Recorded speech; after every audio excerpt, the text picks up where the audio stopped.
On Monday, I posted a video talking about the Calling Valencia and how it was won by Gravy Bones, one of the top 3 performing heroes in the meta, and has been for the past, 5 months at this point that he's been out, alongside of Syndra and Verdance. And a lot of people chimed in saying that they didn't maybe mind that it was Gravy Bones, but really what was irking them about this persistent meta game, and it wasn't the power level of the heroes, but it was the fact that the 0.5x multiplier was added to the Living Legend leaderboard, or process, whatever you want to say, making it to where these heroes that have been so dominant for so long in this meta have just stuck around and not accrued the correct amount of points in their opinion.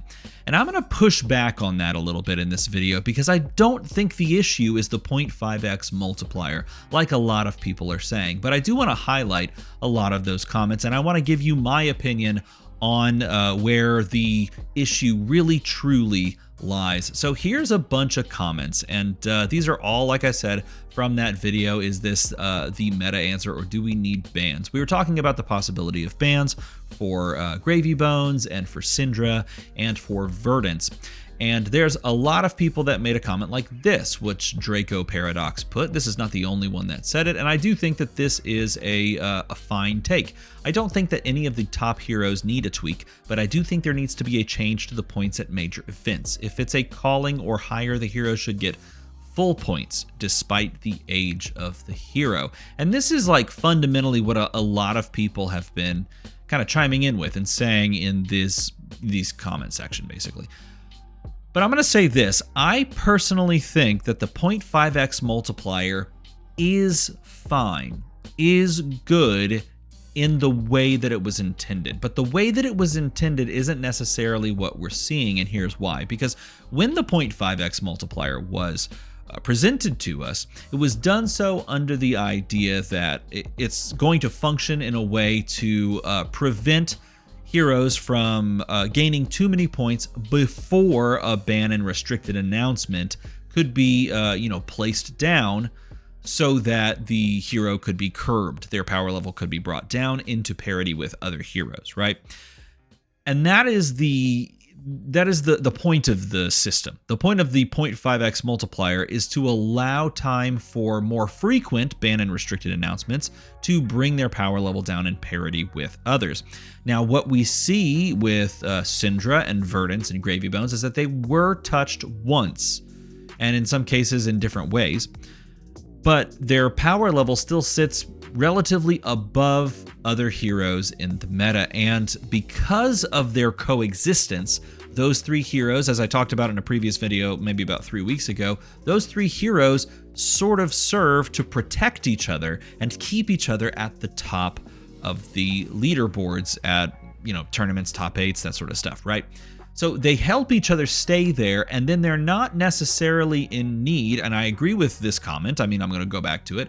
This comment says they don't really need a ban. In some ways, I agree with that.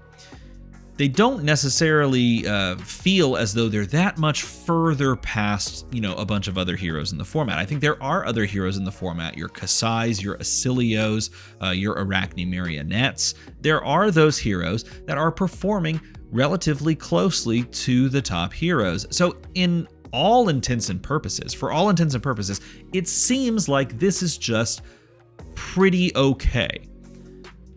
But I will say that I do think more frequent ban and restricted announcements and more tweaks to the heroes would benefit the format. And that's why, again, I pushed that video out from a couple of days ago, because I do think that we are at this point where the meta has been so steady, and some say stale, for so long, that tweaks or a change to the, I guess in this case, a change to the Living Legend point system is warranted. So again, chiming back in with this right here, you really could just stick with the 0.5x multiplier and it would serve its function, and these heroes won't speedrun to LL, and you can play them for a good length of time. 1.5 to 2.5 years is what they're kind of putting out there.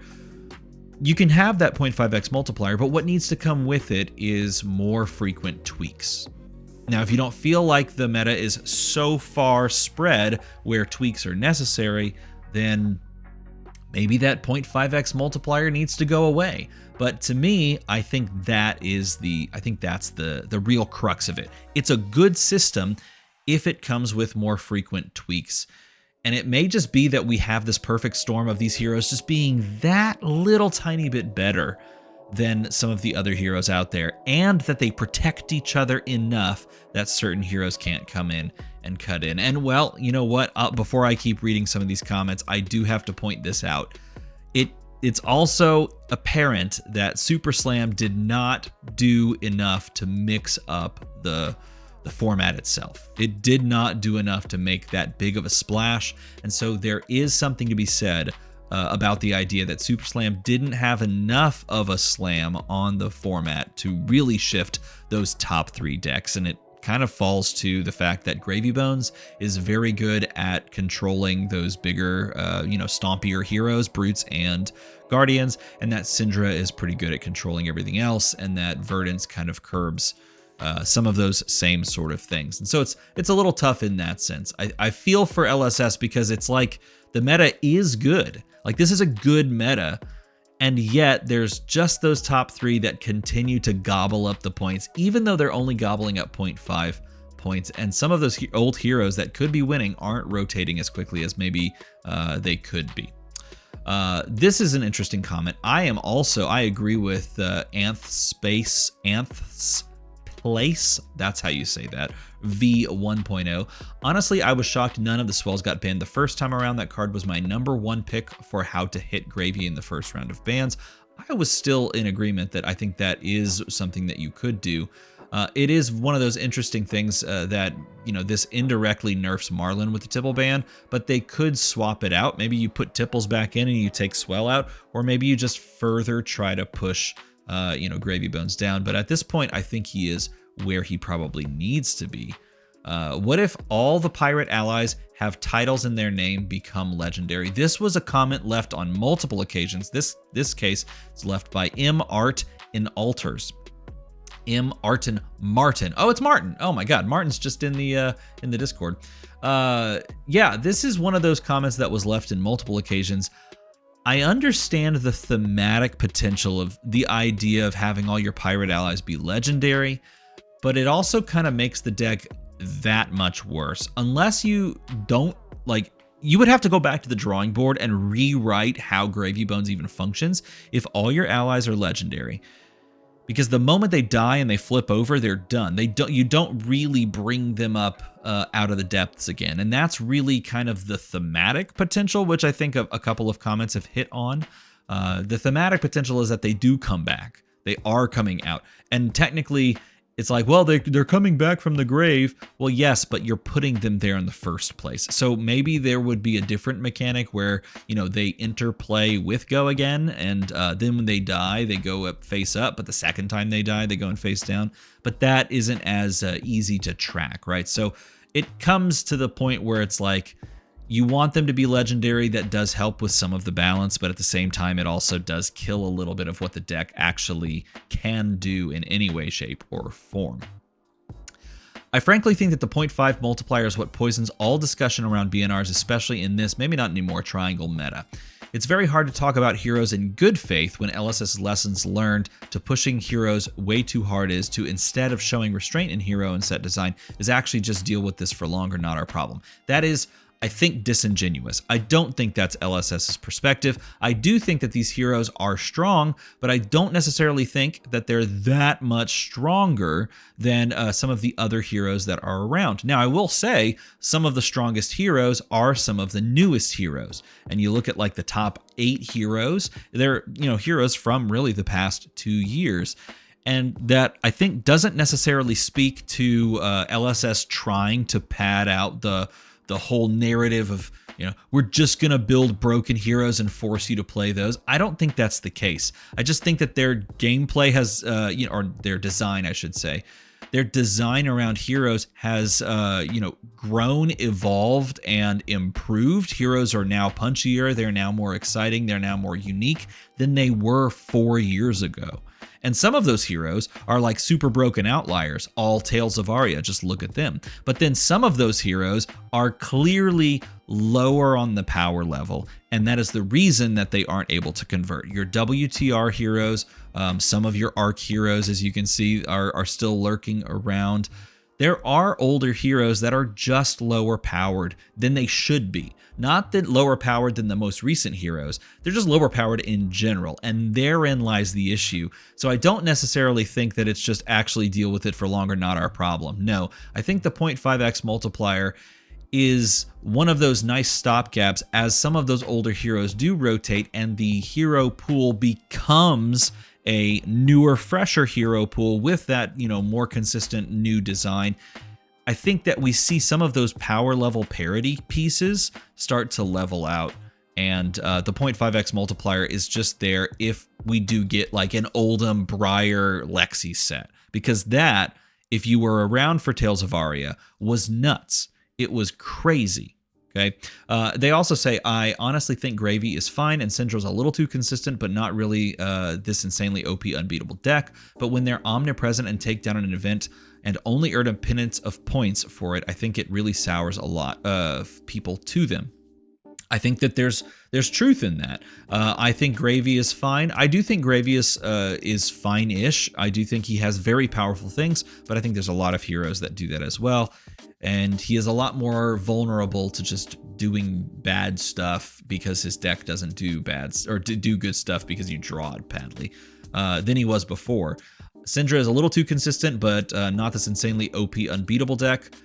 I think that's actually not true in the correct meta. I think she's too good in the correct meta, but I think that the matchups that make her bad and lack consistency are pushed down because Gravy exists. That's really the thing. So I don't know. It's just, that's the way I see it. I think for the health of the game, a slight kneecapping of aggressive decks going forward. I think Ravenous Rabble needs a ban. It's only unconditional 0 for 4 with Go Again in the game. It is not unconditional 0 for 4 with Go Again, but I totally get where you're coming from. Every other 0 for 4 with Go Again has some other requirement that costs an additional card in some way in form of setup. It just asks you to reveal the top card of your deck. I don't think Ravenous Rabble is really the problem. Like, to me, Lil Gherkin is saying Ravenous Rabble is the problem. I get where you're coming from. You're just using this as an example of aggressive decks. But I don't think that's really the problem here. Really, I think the idea that aggressive decks need kneecapping, no, I think that there are ways to kneecap them without actually kneecapping cards. And that's just printing ice again. Like bringing back Frostbites, or making on-hit effects or taxing effects that force them to interact in a more up and down type way. If you have those effects that are readily available, maybe not super broken or powerful, but just readily available, then you force interaction and those decks have to change because of it. To me, this reminds me of when Rosetta was just releasing and I was jamming so many freaking games of Acilio. And unfortunately, everyone was playing that 2 for 6 that when it hits you on hit, like discard all your instants or whatever the BS card. I forgot the name of the card now, which is crazy to think. But anyway, put it in the comment down below. The 2 for 6 that literally destroyed your hand as you were Acilio. That was a card that anyone could play because it was generic, that everyone was playing to try and hit like your MST heroes. And it just cooked Acilio. And Acilio, a very, powerful, aggressive deck in his own right, just had trouble dealing with that card. And again, the card's name is still eluding me and it's frustrating me. Nevertheless, that's the type of card that they could print more of if they didn't want to kneecap by banning. So I do think that there's some stuff that they could actually work through, but I don't necessarily know that just, cards like Ravenous Rabble all have to go. Ban Waning Moon says, Raw Hawks. Ban Waning Moon. Take some of the free damage away. Waning Moon is quite powerful. Waning Moon has seen bans in other formats, so you know what? I honestly could see Waning Moon hit the old Dusty Trail. And funnily enough, like, there's not going to be that many like wizards left in this format if Kano goes. I mean, you're kind of just down to the 2 Rosetta ones, and you don't have much else going. And neither of them really play Waning Moon. Well, that's not true. Actually, Acilio doesn't really play Waning Moon, and Verdance does. And so if you hit Waning Moon, then you're only hitting one and you're not splash damaging the other one. I don't like the idea of banning Chart the High Seas. I'm not a fan of that. I think Chart the High Seas is like so thematic for the deck, and I think you do need something powerful that you can do in Gravy Bones, especially if you keep removing other cards. Banning that card, to me, it just would not go so well, personally. Let's do a couple of more.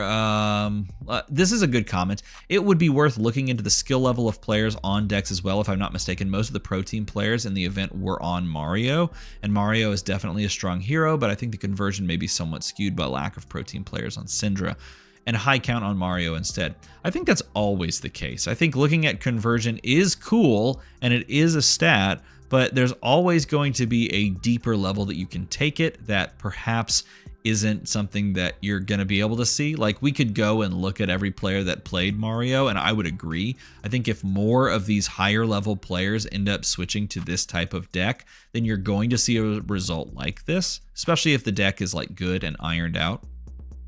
But you always kind of have to go back and take some of this data with a grain of salt.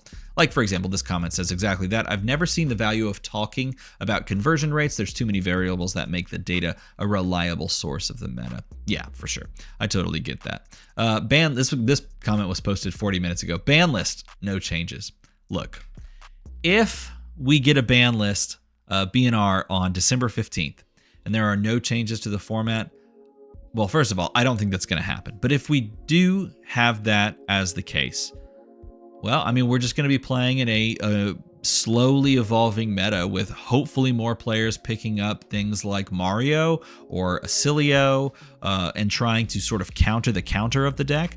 I do think that fundamentally we're still in a good place, regardless if something gets banned or restricted going forward. But I will stand by the idea that I think the 0.5x multiplier is good if it is accompanied by what they said they would do and a more frequent ban and restricted announcement. Just little tweaks. If they are a little bit more comfortable with going and tweaking just the format in little ways, I think it would benefit the 0.5x multiplier greatly. And it could even come from like buffs instead of just nerfs. It doesn't have to be all bans, restrictions. It can come from buffs as well. Maybe giving things back to other heroes and seeing what happens from there. Either way, let me know what you think about this comment. Let me know what you think about this in a comment below is what I meant to say. And of course, make the number go to the other number because I like it when numbers go up, and I hope you do too. As always, everybody, thanks for watching.